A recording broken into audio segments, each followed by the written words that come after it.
नमस्कार भौणी आपण मानक स्वागत करुछु आजिर नारी महल परिसर को।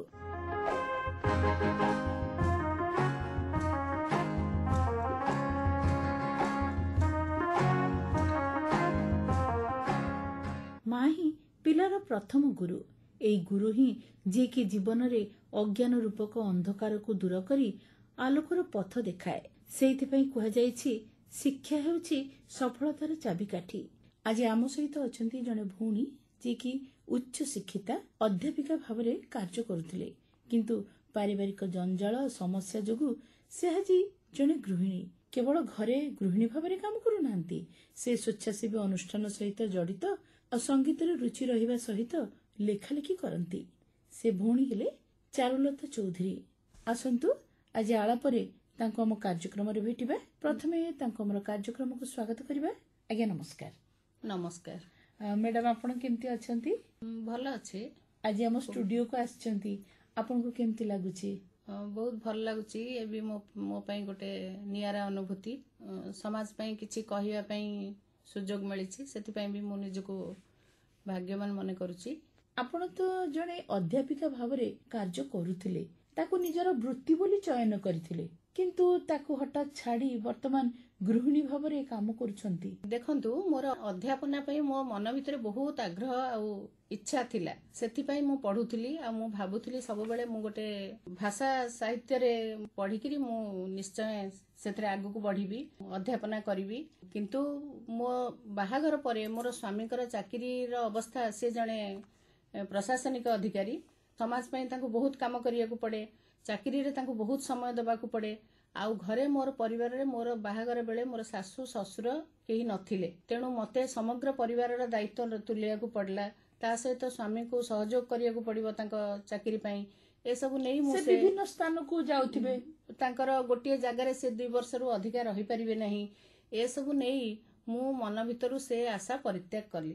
तापरे मु जने साधारण गृहिणी हे गली। अच्छा, तो आपण जो भाविथिले जे जणे अध्यापिका हेबे, एते पाठशाठ पढिथिले, किंतु जेतले गृहिणी भावरे घरे रहिले आपणकर मन उणा हेनी? नहीं, देखंतु मन केबे हेले उणा हेनी। मु अध्यापना करिथिले समाज पई किछि पिला सृष्टि करिथांती, जे से पिलांको मु किछि भलो शिक्षा देइथांती। सेटा मु मो निज पिलांक भितरे करिया पई सब बेले आगभर हेकी बाहरी पड़ली।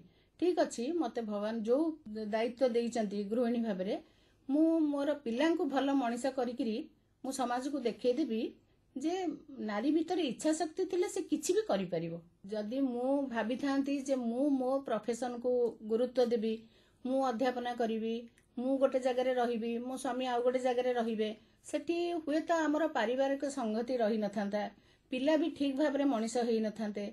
तेणु ए सब पई मु भाबिली ना, ठीक अछि, मते जो दायित्व भगवान देले ताको मु सुचार रूपे गढ़िबी। भल गृहिणी होउची समाज रे तार स्थान बहुत उच्च रे, कारण से गोटे परिवार गढ़े, पिला गढ़े, आउ गोटे भल पिला परिवार रु गढ़ी की समाज को दबार दायित्व से बहन करे। आउ समाज केमती गढ़ा हुए? गोटे परिवार रु तो गढ़ा हुए ना। तेणु परिवार को जदि गोटे भल भाबरे गढ़ी पारला गृहिणी, ताल तो से समाज पई बहुत बड़ काम कला।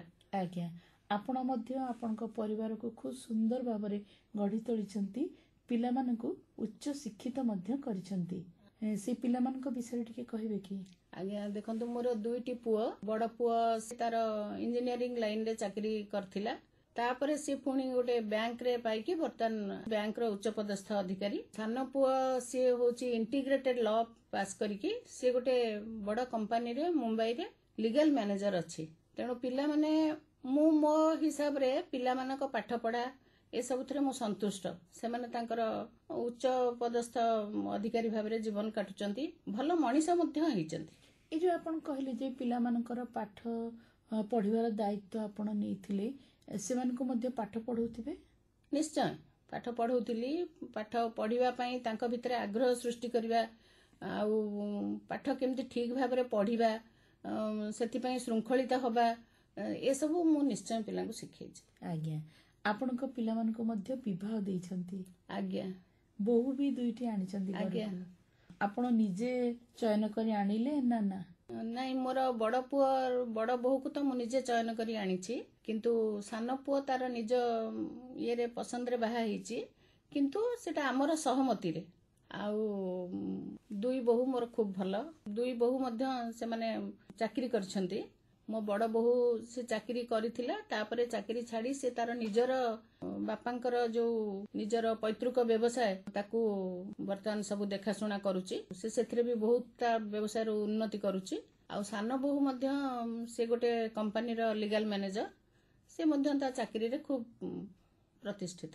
ଦେଖନ୍ତୁ, ବର୍ତ୍ତମାନ ସମାଜରେ ଯୋଉ ବିଭିନ୍ନ ସମସ୍ୟା ଦେଖାଯାଉଛି ଶାଶୁ ବୋହୂଙ୍କୁ ନେଇ, ଏମିତି କେବେ ସମସ୍ୟା ଆପଣଙ୍କ କ୍ଷେତ୍ରରେ ହେଇନି? ନା, ଦେଖନ୍ତୁ, ମୋ କ୍ଷେତ୍ରରେ ତ ସେ ସମସ୍ୟା ଆଦୌ ନାହିଁ। କାରଣ ମୋ ବୋହୂ ଦୁଇ ଜଣଙ୍କୁ ମୁଁ ମୋର ଝିଅ ଭଳି ଭାବେ। ବୋହୂ ଦୁଇ ଜଣ ମଧ୍ୟ ମୁଁ ଯେତିକି ଅନୁଭବ କରେ ସେମାନେ ମୋତେ ମା ବୋଲି ଭାବନ୍ତି। ଆଉ ମୁଁ ମଧ୍ୟ ଯେମିତି ମୋ ପୁଅ ଦୁଇ ଜଣଙ୍କ ପାଇଁ ମୁଁ ଯେମିତି ମା, ସେମିତି ମୁଁ ମୋ ବୋହୂ ଦୁଇ ଜଣଙ୍କ ପାଇଁ ବି ମା। ମୁଁ ବି ମୋ ପୁଅକୁ ଯେମିତି ରାନ୍ଧିକି ଖାଇବାକୁ ଦିଏ, ତାର ଅଫିସ ଟାଇମ ହେଲେ ତାକୁ ଟିଫିନ ସଜାଡ଼ିକି ଦିଏ, ବୋହୂମାନଙ୍କୁ ମଧ୍ୟ ମୁଁ ସେୟା କରେ। ସେତେବେଳେ ମୋର କିଛି ଫିଲିଂ ହୁଏ ନାହିଁ ଯେ ଇଏ ମୋ ପାଇଁ ବୋହୂ, ଝିଅ ନୁହେଁ, ସିଏ ମୋ ପାଇଁ କରିବା କଥା, ମୁଁ କରିବା କଥା ନୁହେଁ। ଏ ଭାବନା ମୋର ଆଦୌ ଆସେ ନାହିଁ। ତେଣୁ ମୋ ପରିବାରରେ ସେ ସମସ୍ୟା ନାହିଁ। କାରଣ ବୋହୂମାନେ ମଧ୍ୟ ମୋତେ ମା ଭଳି ଦେଖନ୍ତି, ଆଉ ମୁଁ ମଧ୍ୟ ସେମାନଙ୍କୁ ମୋ ଝିଅ ବୋଲି ଭାବେ। ତେଣୁ ସେମାନେ ଯେ ଆଉ ଗୋଟେ ଘରୁ ଆସିଛନ୍ତି ଏମିତି କିଛି ଅନୁଭବ ସେମାନଙ୍କ ଭିତରେ ହବା ପାଇଁ ମୁଁ ସୁଯୋଗ ଦିଏନି। କିନ୍ତୁ ବର୍ତ୍ତମାନ ସମାଜରେ ଯୋଉ ସବୁ ସମସ୍ୟା ହଉଛି ତାର ସମାଧାନର ବାଟ କୋଉଠି? ଆଜ୍ଞା, ଦେଖନ୍ତୁ, ଏବେ ସବୁ ଯୋଉ ସମସ୍ୟା ହଉଛି, ଏବେ ଝିଅମାନେ ସବୁ ସ୍ୱାବଲମ୍ବୀ ହବା ଦ୍ୱାରା, ସେମାନେ ନିଜେ ସବୁ କିଛି କରିପାରିବା ଦ୍ୱାରା ସେମାନେ ଗୋଟେ ସ୍ୱାଧୀନ ଭାବରେ ତାଙ୍କର ଚାଲିଚଳନ ସବୁ କିଛି ସେମାନେ ସେଥିରେ ବହୁତ ଅଖଣ୍ଡ ସ୍ୱାଧୀନତା ଉପଭୋଗ କରୁଛନ୍ତି। ସେଇ ହିସାବରେ ସେମାନେ ଗୋଟେ ଘରକୁ ଅନ୍ୟ ଗୋଟେ ପରିବାରକୁ ବୋହୂ ହେଇକି ଗଲେ ସେମାନେ ଭାବୁନାହାନ୍ତି ଯେ ଏ ପରିବାରଟି ମୋର, ଏ ପରିବାର ପାଇଁ ମୋର ଦାୟିତ୍ୱ ଅଛି। ଏ କଥା ସେମାନେ ଭାବୁନାହାନ୍ତି। ସେମାନେ ଭାବୁଛନ୍ତି ଯେ ଆମେ ଆଉ ଗୋଟେ ପରିବାରରୁ ଆସିଛୁ, ଏଠି ଆମେ ଆମ ସ୍ୱାମୀ, ଆମେ ଏଇ ହିସାବରେ ଚାଲିବା। ଆଉ ଯୋଉମାନେ ରହିଲେ ଶାଶୁ ଶ୍ୱଶୁର ଦିଅର ନଣନ୍ଦ ପରିବାର, ସେମାନେ ଯେ ଆମର ନିଜର, ଆମର ତାଙ୍କ ପ୍ରତି କିଛି କରିବାର ଅଛି, ଏ ମନୋଭାବ ଆଜିକାଲି ବୋହୂମାନଙ୍କ ଭିତରେ ବହୁତ କମ୍। ଯୋଉଟା କି ଆଗ ସମୟରେ ଥିଲା। ଆମ ସମୟରେ ଥିଲା, ଆମକୁ ବାପା ମା ମାନେ ବାହା କରିଦେଲେ ଆମେ ଯୋଉ ଘରକୁ ବୋହୂ ହେଇଯାଉଥିଲୁ ସେଇ ଘରକୁ ଆମର ଘର ବୋଲି ଭାବୁଥିଲୁ। କିନ୍ତୁ ଏବେ ମୁଁ ଦେଖୁଛି ଝିଅମାନଙ୍କ ଭିତରେ ସେ ଭାବନା ନାହିଁ। ସେମାନେ ଆସୁଛନ୍ତି, ସେମାନେ ଶାଶୁ ଘରେ ଚଳୁଛନ୍ତି, ଇଏ କରୁଛନ୍ତି, କିନ୍ତୁ ସେଇଟା ଯେ ତାଙ୍କର ଘର, ସେଇଥିପାଇଁ ତାଙ୍କୁ ସବୁ କରିବାକୁ ପଡିବ, ଏ ଭାବନା ସେମାନଙ୍କ ଭିତରେ ନାହିଁ। ତେଣୁ ସେଥିପାଇଁ ସବୁବେଳେ ପରିବାରରେ ଅଶାନ୍ତି ଅସନ୍ତୋଷ ଦେଖାଯାଉଛି। ସେଇଠି ଯଦି ବୋହୂଟି କହିବ ଯେ ନା ଏ ଘର ତ ମୋର, ମୁଁ ଯଦି ଏ ଘର ପାଇଁ କାମ କରିବିନି କିଏ କରିବ, ମୋ ବ୍ୟତୀତ ଆଉ କିଏ ଅଛି ଏ ପରିବାର କଥା ବୁଝିବ, ଯଦି ବୋହୂଟି ସେଇ କଥା ଭାବେ ତାହେଲେ ସେ ପରିବାର ନିଶ୍ଚିତ ଭାବରେ ଭଲ ଭାବରେ ପରିବାରର କୌଣସି ଅଶାନ୍ତି ଅସନ୍ତୋଷ ଦେଖାଦେବ। ମୁଁ ଏମିତି ସମାଜରେ ବି ହଉଛି, ଘଟୁଛି, ଆମେ ଦେଖୁଛୁ ଯେ ଝିଅ ଘର ପରିବାରରୁ ଝିଅର ମା ମାନେ ସେମାନଙ୍କର ଯେହେତୁ ଗୋଟିଏ ଝିଅ ଦୁଇଟି ଝିଅ, ସେମାନେ ମଧ୍ୟ ତାଙ୍କ ପିଲାମାନେ ଝିଅମାନେ ବି ସେମିତି ଚାକିରି କରିଛନ୍ତି। ଆଉ ସେମାନେ ମା ମାନଙ୍କ ସହିତ ସବୁବେଳେ ଆଜିକାଲି ତ ସୋସିଆଲ ମିଡିଆ ଦ୍ୱାରା ହଉ ବା ଫୋନ ଦ୍ୱାରା ହଉ ସେମାନେ ସବୁବେଳେ ସମ୍ପୃକ୍ତି ରଖିପାରୁଛନ୍ତି। ସବୁ କଥା ସେମାନେ ମା ମାନଙ୍କୁ କହିଥାନ୍ତି। କହିବା ଦ୍ୱାରା ସେଇଠି ମା ମାନଙ୍କର ଭୂମିକା ହେଲା ସେମାନେ ପ୍ରଥମେ ତାଙ୍କ ଝିଅକୁ କହିବା କଥା ଯେ ଯୋଉ ପରିବାରକୁ ତମେ ଯାଇଛ ସେ ପରିବାରର ସୁଖ ଦୁଃଖ ହାନି ଲାଭ ଭଲ ମନ୍ଦ ସମସ୍ୟା ସବୁକୁ ନିଜର ଆପଣାର ଭାବିକି ଚଳିବା କଥା। ଯଦି ସେଇଠି ଝିଅ ବାରମ୍ବାର ମା ଆଗରେ କମ୍ପ୍ଲେନ କରିବ ଯେ ମୋ ଶାଶୁ ଘରେ ଏମିତି ହଉଛି, ଶାଶୁ ଏମିତି କହୁଛନ୍ତି, ଶ୍ୱଶୁର ଏମିତି କହୁଛନ୍ତି, ସେଇଠି ମା ତାକୁ ଗୋଟିଏ ଉପଦେଶ ଦେବା କଥା, ସେମାନଙ୍କୁ ବୁଝିବାକୁ ଚେଷ୍ଟା କରିବା କଥା, ତାକୁ ନିଜର ବୋଲି ଭାବିକିରି ସେ ସମସ୍ୟାକୁ ନିଜେ ନିଜେ ସମାଧାନ କରିବା କଥା। କିନ୍ତୁ ସେଇଠି ମା କେବେ ହେଲେ ଝିଅକୁ ଉପଦେଶ ଦେବା କଥା ନୁହେଁ। ଏମିତି ତତେ କହୁଛନ୍ତି, କଣ ଅଛି, ତୁ କାହିଁ ସେଠି ରହିବୁ, ତୁ ପଳେଇଆ, ଏମିତି ଉପଦେଶ ଆଦୌ ଦବା କଥା ନୁହେଁ। ଆଉ ଗୋଟେ ସମସ୍ୟା ମଧ୍ୟ ସମାଜରେ ଦେଖାଯାଉଛି ଯେ ବର୍ତ୍ତମାନ ବୃଦ୍ଧ ପିତାମାତା ସେମାନେ ଆଉ ଘରେ ରହିବାକୁ ପସନ୍ଦ କରୁନାହାନ୍ତି, ସେମାନେ ବୃଦ୍ଧାଶ୍ରମରେ ରହିବାକୁ ପସନ୍ଦ କରୁଛନ୍ତି। ଏମିତି ସମସ୍ୟା କାହିଁକି ହଉଛି? ଆଜ୍ଞା, ଦେଖନ୍ତୁ, ଏମିତି ସମସ୍ୟା ତ ଆଜିକାଲି ସମାଜରେ ବହୁତ ଦେଖାଯାଉଛି। ଯୋଉଠି ପରିବାର ବଡ ନୁହେଁ, ପିଲା ମାନେ ବାପା ମାଙ୍କର ଗୋଟିଏ ପୁଅ ଗୋଟିଏ ଝିଅ, ସେ କ୍ଷେତ୍ରରେ ମଧ୍ୟ ଦେଖାଯାଉଛି ପିଲାମାନେ ବଡ ହେଇ ତାଙ୍କର ବାପା ମାଙ୍କୁ ବୟସ ହେଲା ପରେ ଛାଡ଼ି ଦେଇ ଅନ୍ୟତ୍ର ରହୁଛନ୍ତି। ଆଉ ବାପା ମାଙ୍କର କଥା ବି ବୁଝୁନାହାନ୍ତି। ଇଏ ବଡ ଦୁଃଖଦାୟକ କଥା। କାରଣ ଯୋଉ ବାପା ମା ପିଲାଟିକୁ ଛୋଟବେଳୁ ଜନ୍ମ ଦେଇ ତାକୁ ଲାଳନ ପାଳନ କରି ତାକୁ ଶିକ୍ଷା ଦେଇ ବାହାସାହା କରି ଏତେ କିଛି କର୍ତ୍ତବ୍ୟ ପିଲାଙ୍କ ପାଇଁ କଲେ, ପିଲାଙ୍କର ତ ଗୋଟେ କର୍ତ୍ତବ୍ୟ ଅନ୍ତତଃ ବୃଦ୍ଧା ବୟସରେ ବାପା ମାଙ୍କର ଯତ୍ନ ତାଙ୍କର ନିହାତି ନେବା କଥା। ଆଉ ଯଦି ସେମାନେ ତାଙ୍କର ନିଜର ସୁଖ ସୁବିଧା ପାଇଁ ବାପା ମାଙ୍କୁ ପଚାରୁନାହାନ୍ତି, ତେଣୁ ବାପା ମାଙ୍କୁ ବାଧ୍ୟ ହୋଇକି ସେମାନେ ବୃଦ୍ଧାଶ୍ରମରେ ଛାଡି ଦଉଛନ୍ତି। ଏସବୁ ସମାଜ ପାଇଁ ବହୁତ ଅମଙ୍ଗଳ, ବହୁତ ଖରାପ କଥା। ଅନ୍ତତଃ ପିଲାମାନେ ଏସବୁ ଆଚରଣରୁ ଦୂରେଇ ରହିବା କଥା ବୋଲି ମୁଁ ଭାବେ। ଦେଖନ୍ତୁ, ଆପଣ ପିଲାମାନଙ୍କୁ ଉଚ୍ଚ ଶିକ୍ଷିତ କରି ବିବାହ ଦେଇଛନ୍ତି, ବୋହୂ ବି ଘରକୁ ଆଣିଛନ୍ତି। ବର୍ତ୍ତମାନ ଆପଣ ଆଉ କଣ କରୁଛନ୍ତି? ଦେଖନ୍ତୁ, ଯେତେବେଳେ ପିଲାମାନେ ଛୋଟ ଛୋଟ ହେଇଥିଲେ ସେତେବେଳେ ମୋର ତ ବହୁତ କାମ ଥିଲା। ଆଗକୁ ପିଲାମାନେ କେମିତି ପାଠ ପଢିବେ, କେମିତି ମଣିଷ ହେବେ, ଘରର ଅନ୍ୟ ପରିବାରର ଅନ୍ୟମାନେ ସମସ୍ତଙ୍କର କାମ କେମିତି ସବୁ ଠିକ ଭାବରେ ହବ, ଏସବୁଥିରେ ବ୍ୟସ୍ତ ରହି ମୁଁ ମୋ ନିଜର ଭିତରେ କଣ ପ୍ରତିଭା ଅଛି ସେ ଭାବିବାକୁ ମତେ ସମୟ ନଥିଲା। ଏବେ ଯେହେତୁ ସ୍ୱାମୀ ବି ଚାକିରିରୁ ଅବସର ନେଲେଣି, ପିଲାମାନେ ବି ତାଙ୍କର ନିଜ ଗୋଡରେ ନିଜେ ଠିଆ ହେଇ ସେମାନେ ନିଜ କଥା ନିଜେ ବୁଝିଲେଣି, ତେଣୁ ବର୍ତ୍ତମାନ ମୋ ହାତରେ ସମୟ ପ୍ରଚୁର। ମୁଁ ବର୍ତ୍ତମାନ ଭାବୁଛି ନିଜକୁ ତ ପୁଣି କିଛି ଗୋଟେ କାର୍ଯ୍ୟରେ ସମ୍ପୃକ୍ତ ରଖିବି। ଏମିତି ଗୋଟେ କିଛି କିଛି ସୋସିଆଲ ଅର୍ଗାନାଇଜେସନ ସହିତ ସମ୍ପୃକ୍ତ, ଯୋଉଠିକି ସ୍ୱେଚ୍ଛାସେବୀ ଅନୁଷ୍ଠାନରେ ସେଠି ଆମେ ସବୁ ଯୋଉମାନେ ପ୍ରକୃତରେ ସମାଜରେ ଅବହେଳିତ ସ୍ତ୍ରୀ ଲୋକ, ଯୋଉମାନଙ୍କ ଭିତରେ କିଛି ପ୍ରତିଭା ଅଛି କିନ୍ତୁ ସେମାନେ କିଛି କରିପାରୁନାହାନ୍ତି, ତେଣୁ ଦୁଃଖ କଷ୍ଟରେ ଦିନ କାଟୁଛନ୍ତି, ସେଇମାନଙ୍କୁ ଆମେ ସମାଜରେ ଠାବ କରିକିରି ସେମାନଙ୍କୁ ଆଣିକି ଆମେ କିଛି କିଛି ନିଜ ଖର୍ଚ୍ଚରେ ସେମାନଙ୍କୁ ସହାୟତା ଯୋଗଉଛୁ। ଧରନ୍ତୁ, ଗୋଟେ ସ୍ତ୍ରୀ ଲୋକ ଅଛି, ତା ସ୍ୱାମୀ ରିକ୍ସା ଚଲାଉଛି, କିନ୍ତୁ ତାର ପରିବାର ଭଲ ଭାବରେ ଚଳି ପାରୁନାହାନ୍ତି, କିନ୍ତୁ ସେ ସ୍ତ୍ରୀ ଲୋକଟି ଭଲ ସିଲେଇ ଜାଣେ। ଆମେ ସେଇ ସ୍ତ୍ରୀ ଲୋକକୁ ଆଣିକି ସିଲେଇ ଶିକ୍ଷା ଦେଲୁ, ତା ଦ୍ୱାରା ସେ କିଛି ସିଲେଇ କରି କିଛି ପଇସା ଉପାର୍ଜନ କରିବ।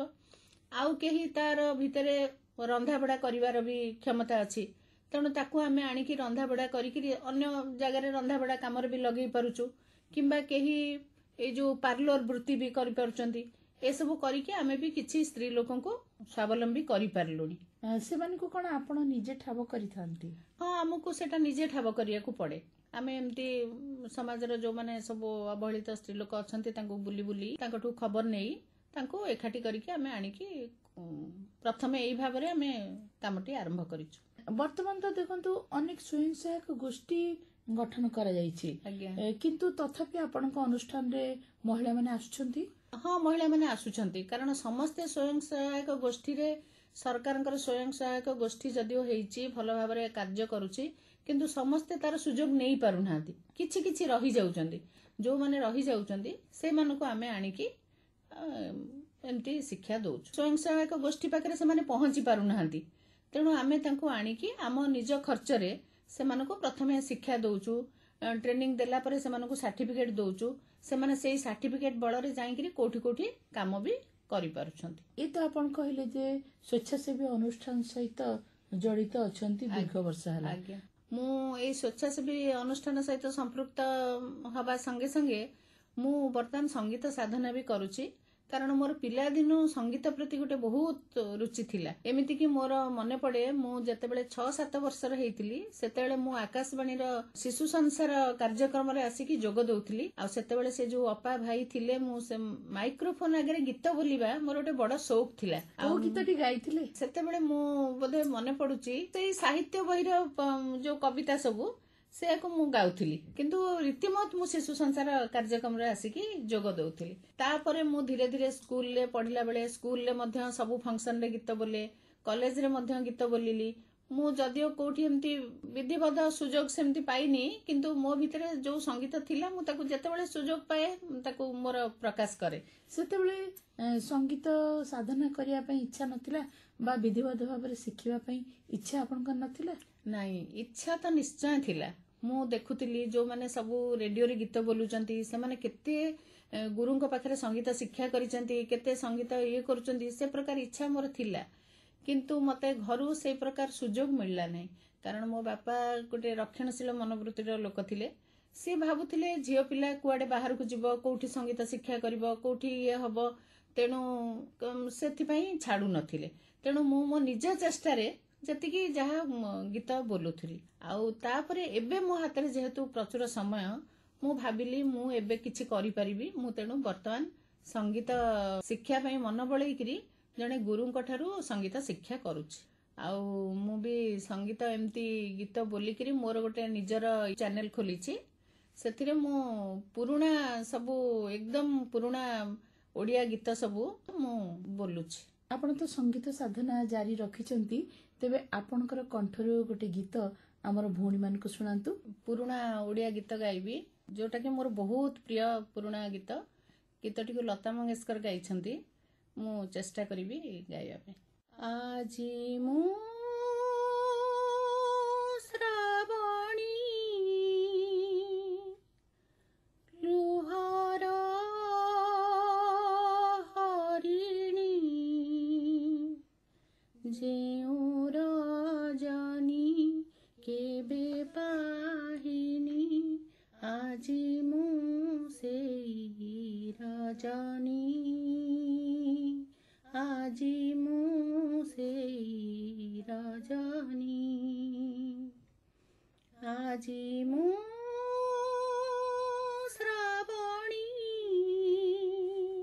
ବାଃ, ଖୁବ ସୁନ୍ଦର।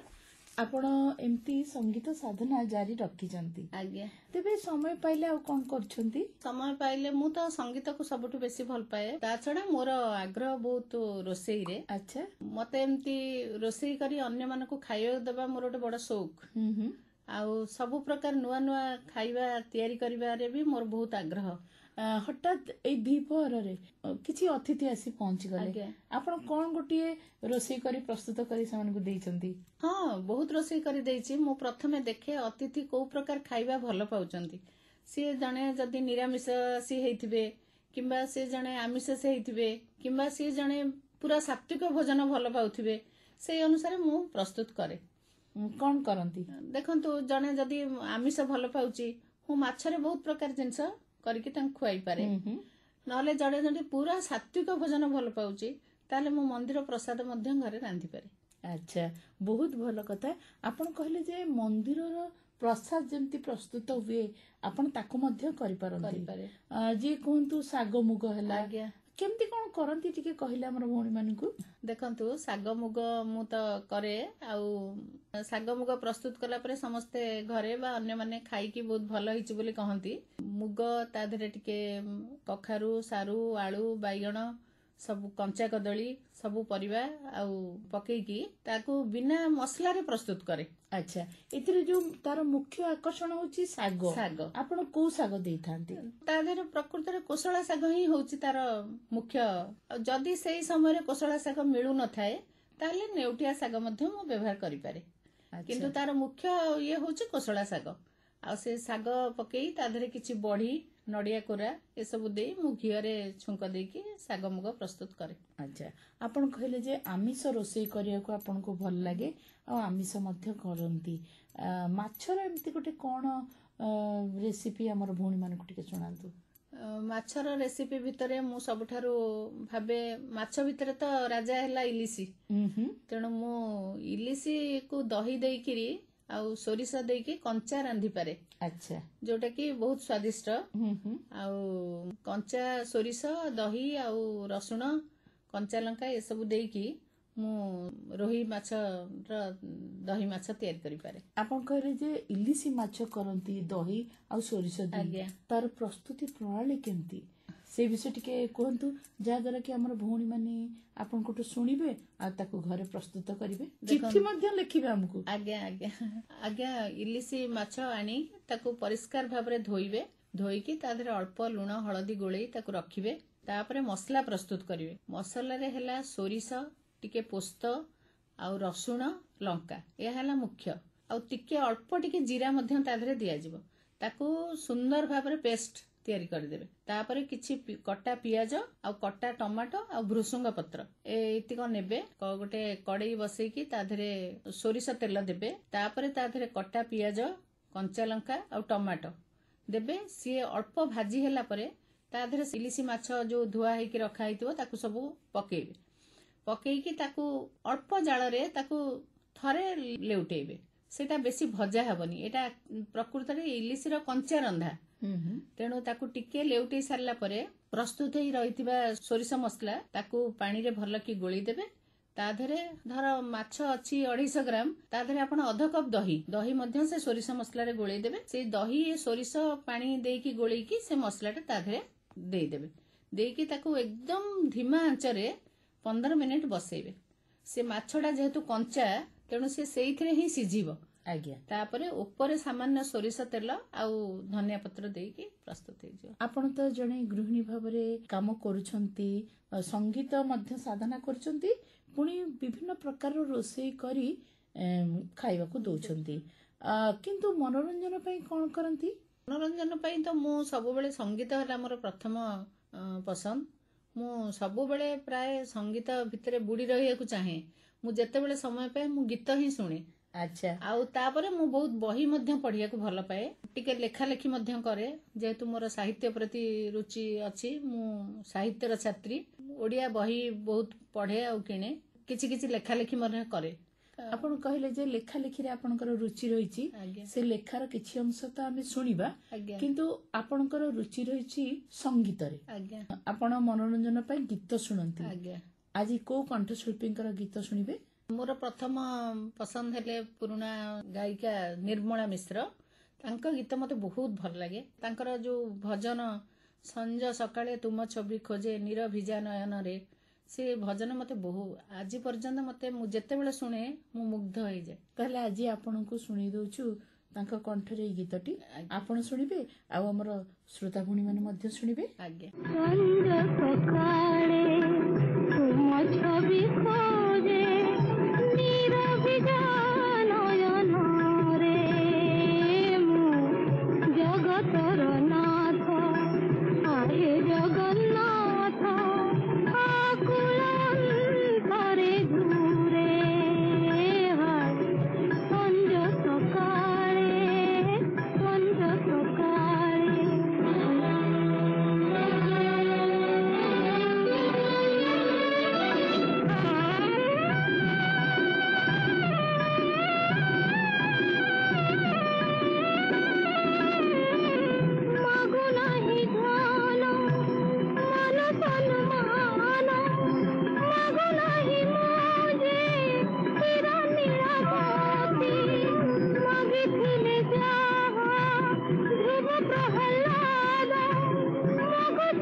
ତେବେ ଯେହେତୁ ଆପଣଙ୍କର ରୁଚି ରହିଛି ସଙ୍ଗୀତରେ, ଆପଣଙ୍କ ପିଲାମାନଙ୍କୁ ଏ କ୍ଷେତ୍ରକୁ ଆଣିବାକୁ କେବେ ଚେଷ୍ଟା କରିଥିଲେ?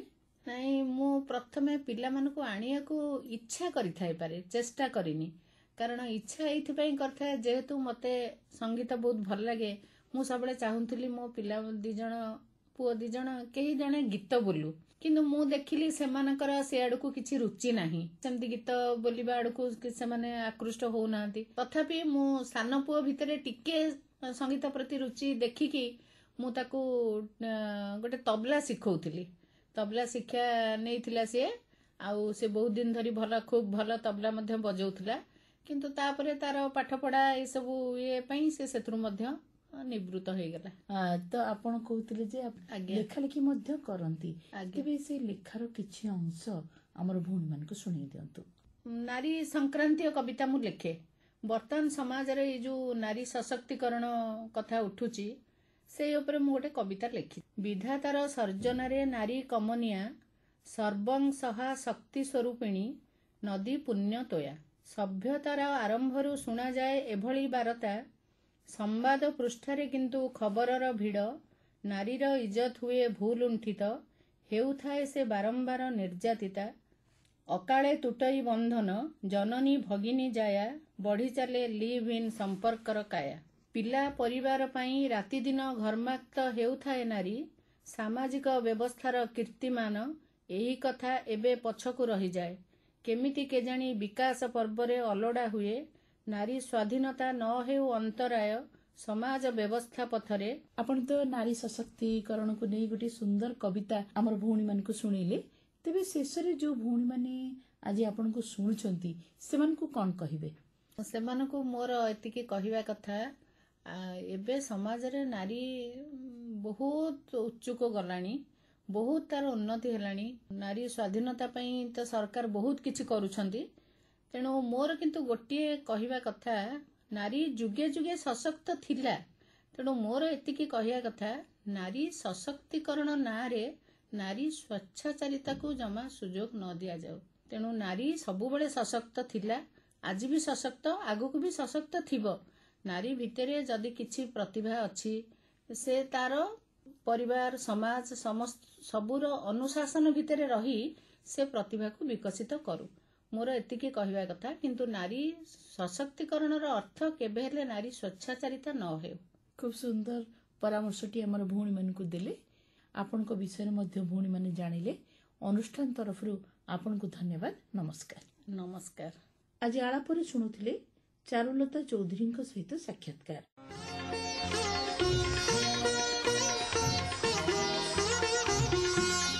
ଭଉଣୀ, ଆପଣମାନେ ତ ଆମର କାର୍ଯ୍ୟକ୍ରମ ଶୁଣିଲେ, କିନ୍ତୁ କାର୍ଯ୍ୟକ୍ରମ କେମିତି ଲାଗିଲା ମତାମତ ଦେଇ ଚିଠିଟିଏ ନିଶ୍ଚୟ ଲେଖିବେ। ଆମକୁ ଚିଠି ଲେଖିବାର ଠିକଣା ହେଲା ନାରୀମହଲ ବିଭାଗ ମାର୍ଫତ କେନ୍ଦ୍ର ନିର୍ଦ୍ଦେଶକ ଆକାଶବାଣୀ କଟକ, ପିନ୍କୋଡ୍ ହେଲା 753001। ଆଜିର କାର୍ଯ୍ୟକ୍ରମରୁ ସୁପର୍ଣ୍ଣା ଦତ୍ତଙ୍କୁ ଏଇଠୁ ବିଦାୟ ଦିଅନ୍ତୁ। ନମସ୍କାର।